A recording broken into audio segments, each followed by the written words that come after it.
18 March 2026 Delhi current affairs. దేశవ్యాప్తంగా ఎన్ని విద్యా సంస్థల్లో క్వాంటం టీచింగ్ ఫెసిలిటీస్ మరియు ల్యాబొరేటరీస్ ఏర్పాటుకు కేంద్ర ప్రభుత్వం ఇటీవల ఆమోదం తెలిపింది. 23 విద్యా సంస్థలకి. ఆన్సర్ వచ్చేసి 23. నెక్స్ట్ వచ్చేసి విదేశాంగ మంత్రి డాక్టర్ ఎస్ జయశంకర్ ఇటీవల ఏ నగరంలో యూరోపియన్ యూనియన్ విదేశాంగ మంత్రులతో దౌత్యపరమైన చర్చలు జరిపారు? ఆన్సర్ వచ్చేసి బ్రస్సెల్స్. నెక్స్ట్ వచ్చేసి ఎంఎస్ఎంఈ ఆన్లైన్ వివాద పరిష్కార ఓడిఆర్ పోర్టల్పై మొదటి జాతీయ వర్క్షాప్ను ఏ మంత్రిత్వ శాఖ నిర్వహించింది? ఆన్సర్ వచ్చేసి బి. సూక్ష్మ, చిన్న మరియు మధ్య తరహా పరిశ్రమల మంత్రిత్వ శాఖ. నెక్స్ట్ వచ్చేసి సెబీ ఇటీవల ఏ విభాగంలో నమోదిత నిపుణుల సంఖ్య తగ్గడంపై ఆందోళన వ్యక్తం చేసింది? ఆన్సర్ వచ్చేసి ఇన్వెస్ట్మెంట్ అడ్వైజర్లు, బి. నెక్స్ట్ ఏ దేశ నేషనల్ అసెంబ్లీ సభ్యుడిగా ఓం ప్రకాష్ ఆర్యల్ను ఆ దేశ ప్రభుత్వం ఇటీవల సిఫార్సు చేసింది? ఆన్సర్ వచ్చేసి Nepal. Answer. Next strait of హార్మోజ్లో నాటో పాత్రను ఇటీవల వ్యతిరేకించిన దేశాలు ఏవి? ఆన్సర్ వచ్చేసి ఏ. కే మరియు జర్మనీ.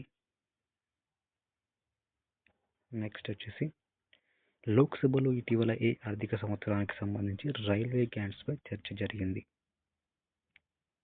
ఆన్సర్ వచ్చేసి బి. 2026 and 27 సంవత్సరానికి. నెక్స్ట్ క్వశ్చన్ నాగాలాండ్లోని ఏ అసెంబ్లీ నియోజకవర్గానికి బై ఎలక్షన్ నిర్వహించేందుకు ఎన్నికల సంఘం గెజిట్ నోటిఫికేషన్ విడుదల చేసింది? నాగాలాండ్లోని ఏ అసెంబ్లీ నియోజకవర్గానికి? ఆన్సర్ వచ్చేసి ఏ. కూరీడాంగ్. నెక్స్ట్ వచ్చేసి ఏ రాష్ట్రంలో ఎన్నికల నేపథ్యంలో శాంతి భద్రతలపై వివరణాత్మక నివేదికలు ఇవ్వాలని ఎన్నికల సంఘం అధికారులను ఆదేశించింది? రీసెంట్గా కొన్ని రాష్ట్రాలకు ఎన్నికలు నిర్వహించడానికి గెజిట్ నోటిఫికేషన్ ఇవ్వడం జరిగింది. అందులో ఆన్సర్ వచ్చేసి పశ్చిమ బెంగాల్.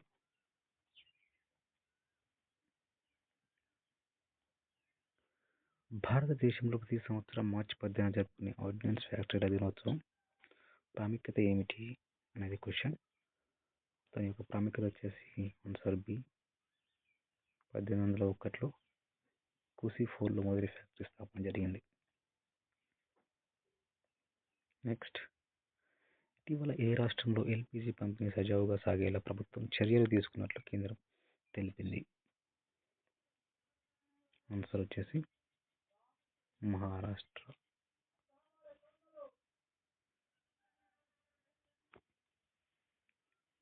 నెక్స్ట్ వచ్చేసి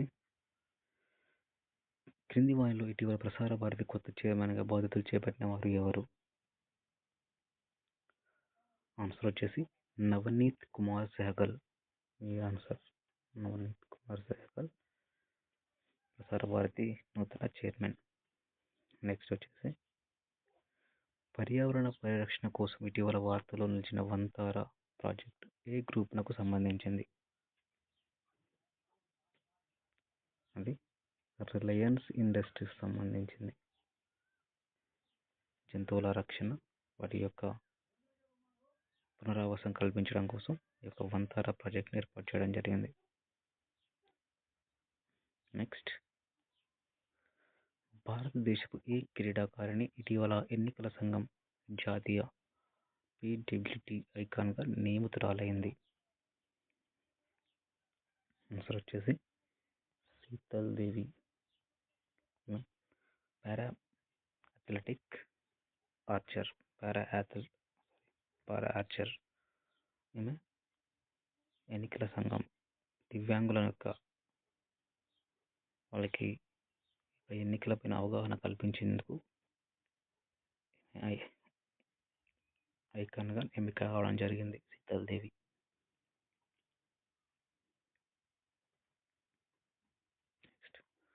ఇటీవల వార్తల్లో కనిపించిన ఇథనాల్ 100 ఇంధనం ఏ రకానికి చెందింది?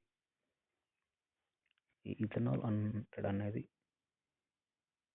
క్లీనర్ మరియు గ్రీన్ ఆటోమోటివ్ ఇంధనం సంబంధించింది అన్నట్టు.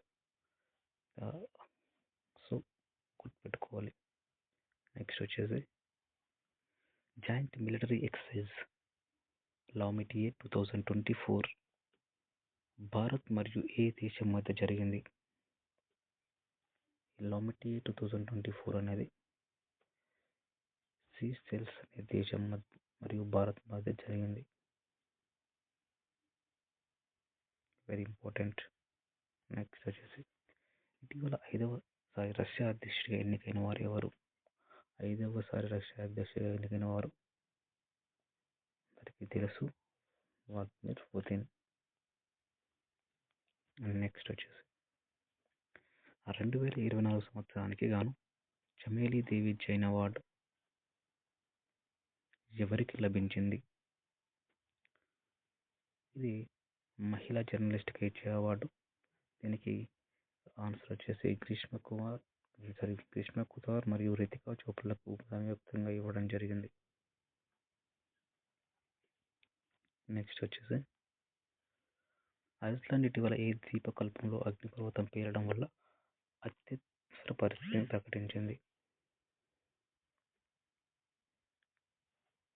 రెగ్జాన్స్ అనే ద్వీపకల్పంలో పర్వతం పేలడం వల్ల అత్యవసర పరిస్థితి ప్రకటించడం జరిగింది. నెక్స్ట్ వచ్చేసి ఫిలాంథ్రఫీ దాతృత్వ రంగంలో విశేష కృషి చేసినందుకు గాను ఇటీవల పివి నరసింహారావు మెమోరియల్ అవార్డు అందుకున్న ప్రముఖ వ్యక్తి ఎవరు? అందరికీ తెలిసిన విషయమే రతన్ టాటా. ఆన్సర్